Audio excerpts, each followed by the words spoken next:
Sometimes in life, we're looking for a secret that doesn't exist. We're looking for the magic bullet. We're looking for that magic lead source or whatever it may be that we're looking for a shortcut to success. Sometimes we look past those little things that we all know we should be doing and those little things that stack up. And over time, those little things, guess what? Those little things become big things.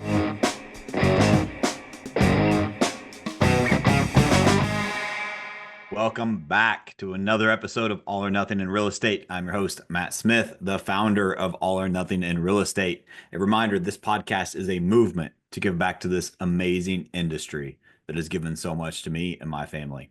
Guys, today I'm just going to get right into it. We're going to go down and dirty. I've got a lot on my mind. I was blessed and honored and privileged, being the lifelong learner that I am, to learn 10 life lessons from the one and only Dean Graziosi. And it was so powerful that I decided I wanted to share what he shared with me and then my version with you guys.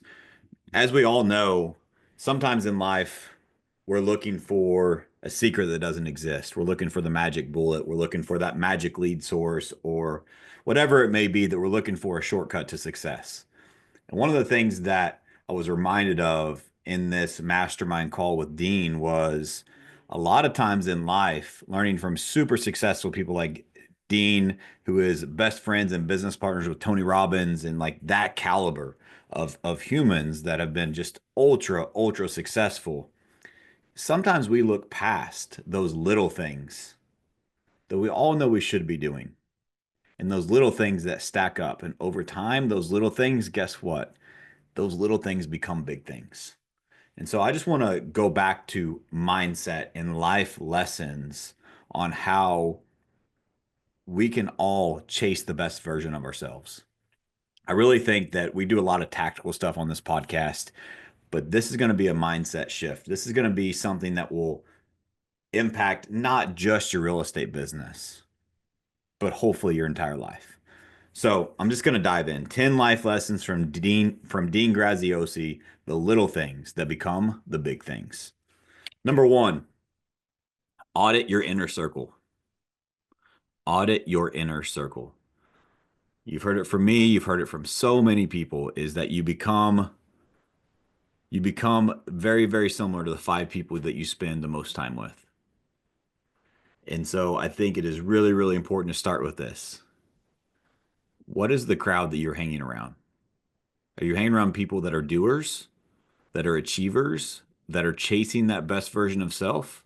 Or are we hanging around complainers and whiners and people that maybe they're not complainers or whiners, right? There's a middle ground. Maybe they're just people that aren't in alignment with your values or aren't in alignment with the things that are important to you in your life or the things that you're striving to become.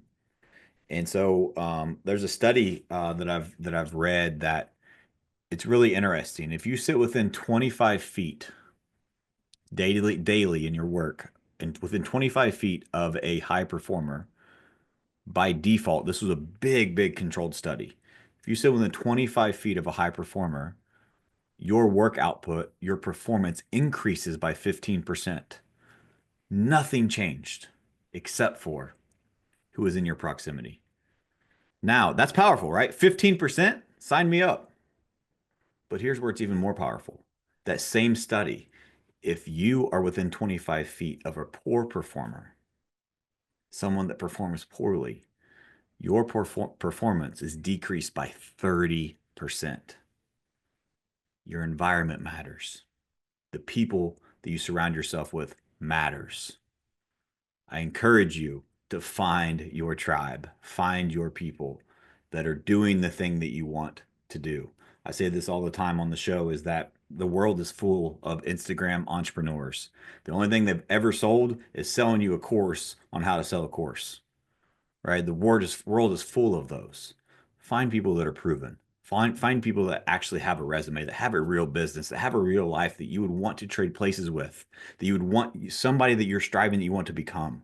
And then guess what? You'll become more like that person. I get asked all the time, Matt, how can I partner with you? I love what I learned in your podcast. I love what you said in this speech. I love the success that your team has created, and I want to be a part of it. I want to partner with you. How can I work with you? Our team has been with eXp Realty since 2018. And we love eXp for how the collaboration, the community, all the support they provide to our team and our business. And so if you're interested in learning how can I partner with Matt, what do the options look like? You can have coaching. I have a lot of free stuff like I'm giving you on this podcast, but there's so many other ways that we can partner together and we can be in alignment and we can collaborate and we can actually help you grow your business through a strategic partnership. Imagine being in financial alignment with the people that you looked up to, the people that you took advice from, and you actually work together to create a community where teams are working with each other and collaborating versus competing. So if this interests you, text me, partner, to 573-261-6778.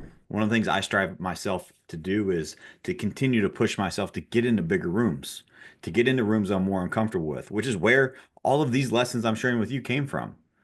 I was one of like 40 people in a private call with Dean Graziosi. It's pretty cool. And so just challenge yourself to continue to strive and find those people. And also, I would encourage you to maybe eliminate, or if you don't want to eliminate, I would choose to eliminate. But if that's too strong for you, maybe just limit the exposure to people that are either negative or have a problem for every solution, or maybe just aren't supportive of your goals, your dreams, your desires. So, number one is audit your inner circle.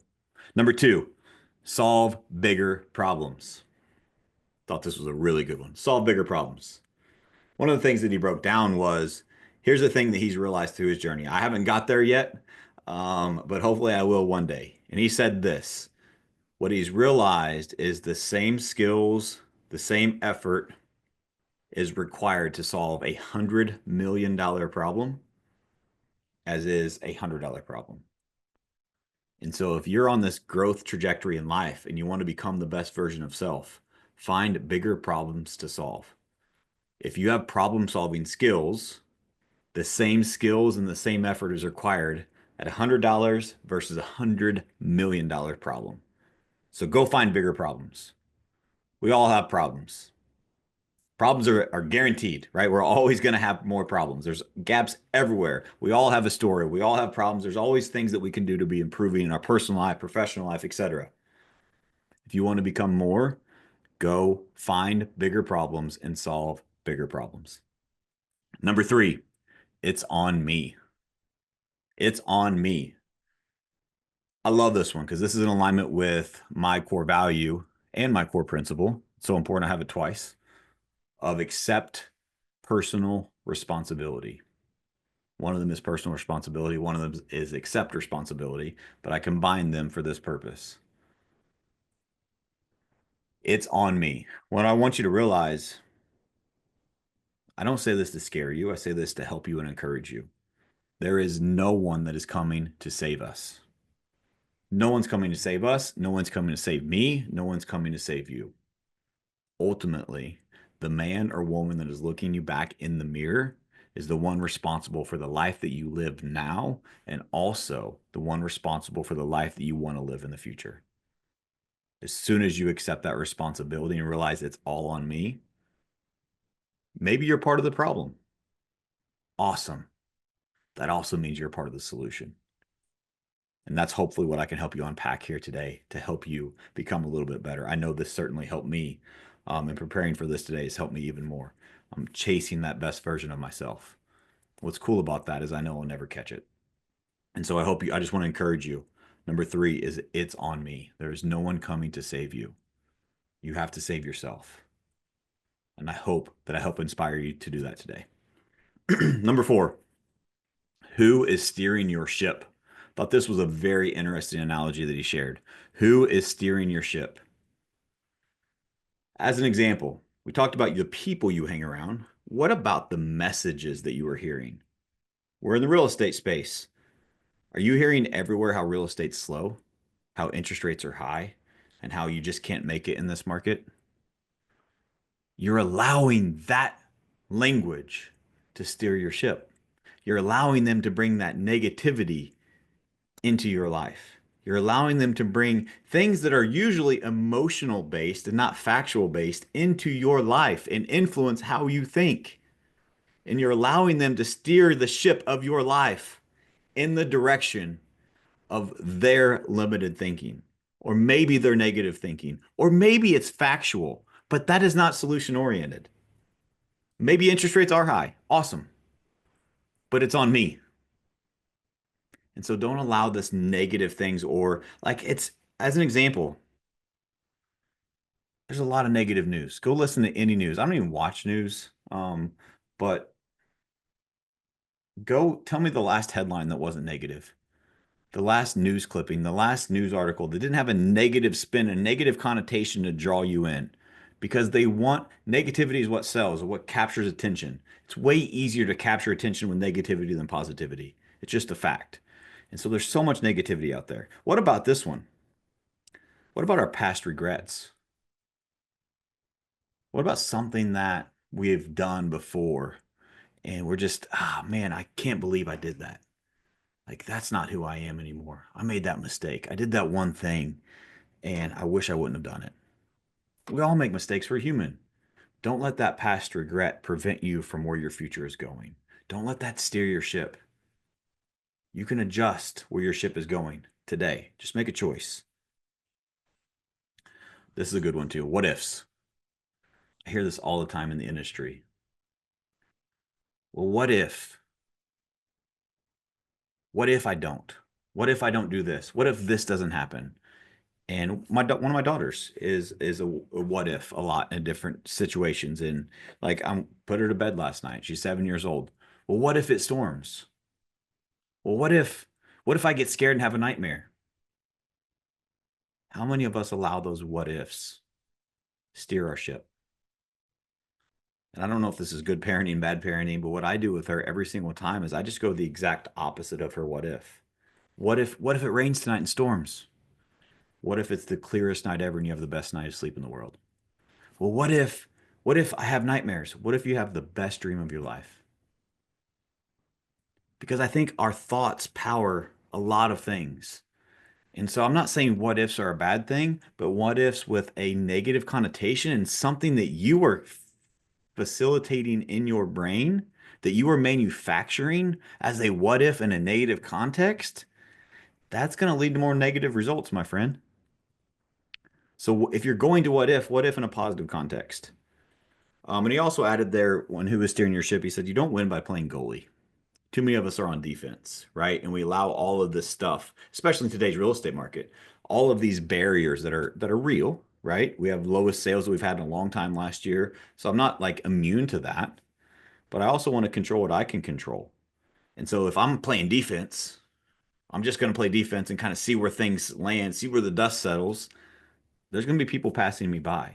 Recruiting solves all problems. I heard that from John Cheplack at the first John Cheplack event that I ever went to, and I didn't fully understand what it meant. Let's think about it this way. What is easier to do? To get an agent who is a human to change their behavior in the changing marketplace and force them to change, or to bring in new people with new standards, with new activity, new hunger, new drive, and them start seeing results, and then everyone else fall in alignment and want to do the same activities that are producing those results. So many of us overcomplicate recruiting. We don't want to cold call. We don't know who to call. We don't know what to say. We get uncomfortable. So I've developed a solution. We've been operating this in my business for 3 years now. It's recruiting funnels that gives you a conveyor belt of recruits that raise their hand and ask if they can join your real estate team. If you're interested in learning more about a lead generation strategy that runs parallel with a real estate business, just how you run buyer and seller business, we can run your recruiting business the same way. Visit 3recruitingfunnelsbuilt.com to learn more. I remember when I was asked to speak at FubCon on a panel, and it was on the changes and challenging times of the real estate market and in the industry. And there was someone that was on the panel that said something that really caught my attention. And they said, how are you going to win in 2025? Or in 2024, sorry, because this was last year. And they said, well, everyone's going around saying you just got to survive until 2025. And that just didn't sit well with me. I'm like, I understand and respect that, but your goal is just to survive. My goal is to thrive. I want 2024 to be my best year ever so I can go into 2025 with momentum. Yeah, there's going to be obstacles and barriers, but I'm not going to go in survival mode. I'm proactive. I'm going to make things happen. And so just be aware of who is steering your ship. Number 5, selling is service. I love this one. Selling is service. He said this, but I'm going to paraphrase it for myself. He said, I love what I do so much that I feel bad for them when I don't make the sale. I love what I do so much that if they don't buy what I'm selling, I feel bad for them because I know that's what they need and I know that this will help them. And I really related that to how I feel in real estate. I say this to my team all the time, and so I'll share it with you guys, is that I've been blessed to serve the communities that we serve for many, many years now. And I know without a shadow of a doubt, the average consumer in our marketplace gets better service today than they did before I was in the industry, even if they don't use our company, because of the influence that we have had in the marketplace. Because I truly believe that selling is service. And I truly believe that through what we do, we are able to help people the biggest purchase and the biggest sale of their lives. It is a service, and it is your responsibility to sell them and help them and lead them through this big, important process. If you don't have that belief and you don't realize that you are the best option for them, what's going to happen if our team, if my team in our area does not help this lead or help this client? My fear is they're going to get subpar service. So is that selling or is that helping them? I know if they work with us, I know what our core values are, I know where our heart is, and I know our intent. And there are other amazing agents. I'm not saying that, but I'm just saying I believe in what we do so much that I believe it is a disservice to them if we don't help them. And if we are not the one that helps them, quote unquote, sells them on working with us to buy a house or selling their home, then we are letting them down. If I don't make the sale, I can't help them. And I want to help as many people as I can. Number 6, be bold. He said, stop hesitating, take massive action. Too many of us are waiting for things to happen. We're in reactionary mode. Well, interest rates are high, or this excuse or that excuse, and we're not taking action. You have to be bold. Massive action is required to produce massive results. Stop hesitating, just go. And he told a story too, and I thought this was a really cool analogy. He called it his slingshot story. And so some of us are navigating this real estate market, waiting for real estate to become more of a quote unquote normal real estate market, right? We've had inflated interest rates, we've had low inventory. It depends on your market, right? But just statistically speaking, less home sales than typical. So we're just waiting for home sales to come back and the real estate market to come back so that we can participate in the marketplace. But there's a difference in standing at the starting line, getting ready to go, waiting for them to shoot the gun to start the race, waiting for the race to start, which in this case, the analogy would be, hey, the real estate market is quote back to quote unquote normal. We're standing at the line, ready to start. And I love it. I love that you're prepared and ready for it. But while you're doing that, there are so many people that are in the slingshot right now, pulling it back, getting all the leverage, getting all the momentum, building and nurturing those relationships now, working with the leads before they're ready, developing that rapport, developing that relationship so they have the slingshot pulled back. And when that gun fires for the race to start, they're going to slingshot way past you because they're doing the work now. So I love that story. Be the slingshot. Don't just wait on the starting line. Get to work now for whenever that does open up in your marketplace. You're the one that slingshots past your competition. Number 7, focus on the fix. Focus on the fix. I'm going to ask you guys a question. Most of you, if I were to ask and you were honest, do you know anyone in your life that has a problem for every single solution? One of those people that if you are come home and you're excited about something, not home, you come to wherever and you share exciting news or whatever with them, that never really excited for you, and they always poke holes, and they're maybe negative about it and not excited about the news that you're excited about. I think there are people that are just wired differently, right? And there's nothing, I'm not saying we need toxic positivity or whatever that word is these days, but also we don't need to be extremely negative on everything, right? And so here's just an interesting fact. This is my words, not Dean's, but if you don't know anyone that has a problem for every solution in your life, you may look in the mirror and that may be you. I know I fall in that trap. Sometimes I'm just a hole poker, right? And I find gaps and I find ways for people to grow. Well, maybe it's not the right time, right? Maybe there's some things that we can praise them for. And so focus on solutions, not problems. We all got problems. But if you focus on the fix, go back to number two, solve bigger problems. Well, we focus on how you can solve that problem. Yeah, well, maybe we can identify problems, but how do we solve them? How do we focus on the solution? One of the questions he said to always ask when you're going through something is, what can I learn from this? Where is the lesson here? What can this teach me? Focus on the fix. Number eight, I will persist until I succeed. I will persist until I succeed. What he shared was he's been able to coach hundreds and thousands of entrepreneurs and through all of his business ventures that he's a part of. And he said, I see so many people that work so hard for so long and then they give up and they're just inches away from the treasure. They were so close, but they gave up too soon. You have to have persistence, especially in this business, especially in this marketplace. Go back to the slingshot. Be that slingshot. Don't be the person waiting on the starting line, waiting for everyone else to say, oh, the real estate market's here again. What are you doing now? Persistently to be that slingshot when that does open up for you. Most people give up just inches away from the treasure. You got to keep going. Number nine, work on the business you are becoming. Work on the business you are becoming. Each and every one of you are a business, by the way. Work on the business you are becoming.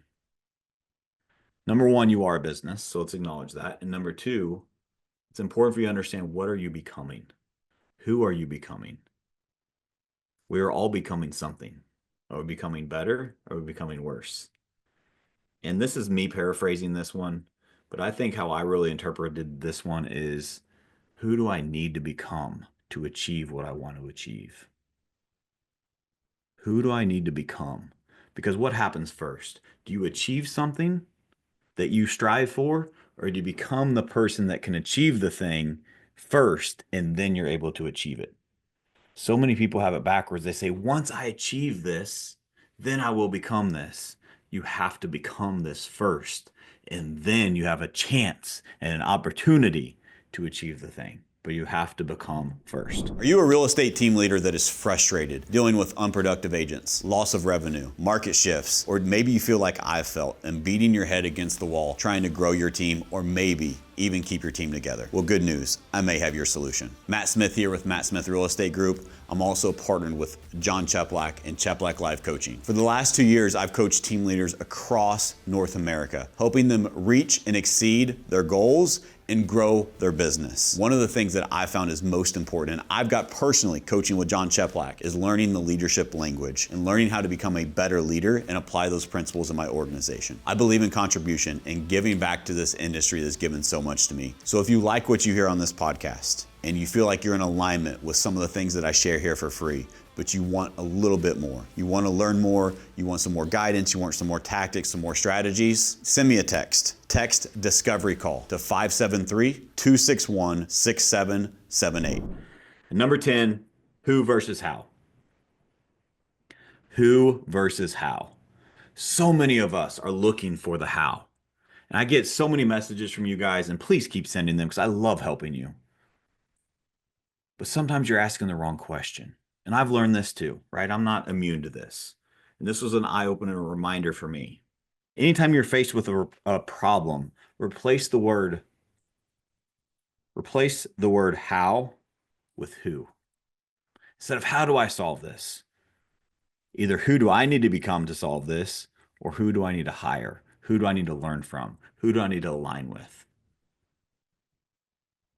Because as you will progress through life, what Dean shared is that a lot of times it's the who you need to connect with, the who you need to network with, the who you need to surround yourself with that helps you solve these problems, that helps you progress in life, that helps you accomplish your goals, your hopes, your dreams, and your desires.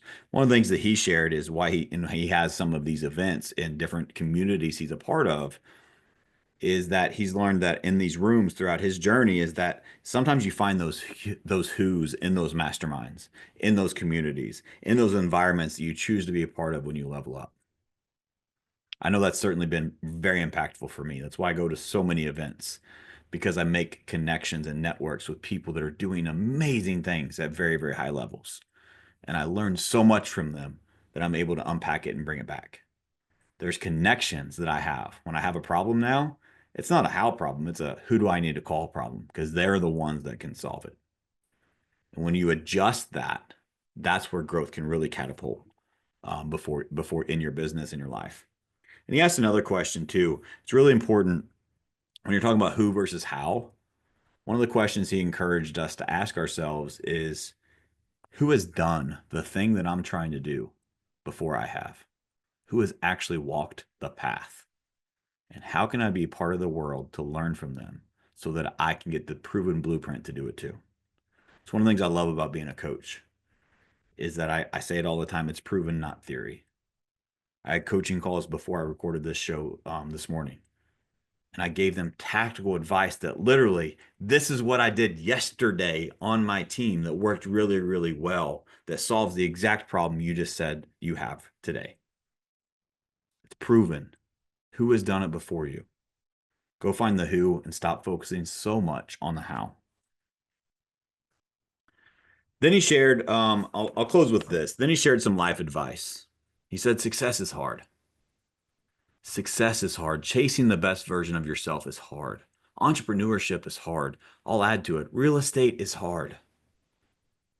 It's a journey, but I'll remind you, you signed up for it. So let's make the most of it.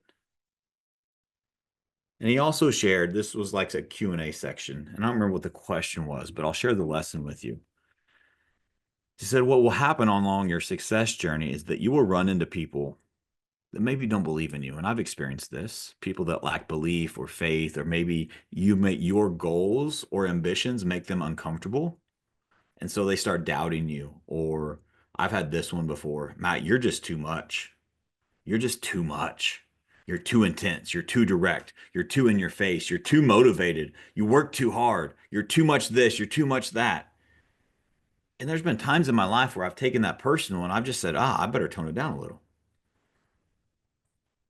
But I'm so glad that I forced myself into bigger rooms with bigger thinkers that have achieved in the who before me, like Dean, because what he shared was, don't you dare dim your glow because of the people around you. You were born to shine bright. Shine your light bright. The world needs it. So don't make yourself less because you make other people uncomfortable. Be you. Be bold. Be the person that you were meant to be. Your light was meant to shine bright. So I want to encourage you, shine that light bright. Don't let other people get you down. Don't dim your light for other people. Shine your light bright.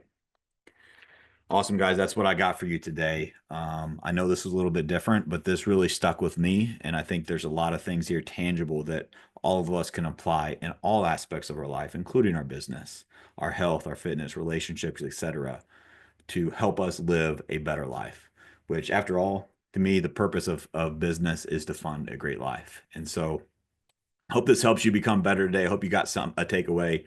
I ask you just one favor.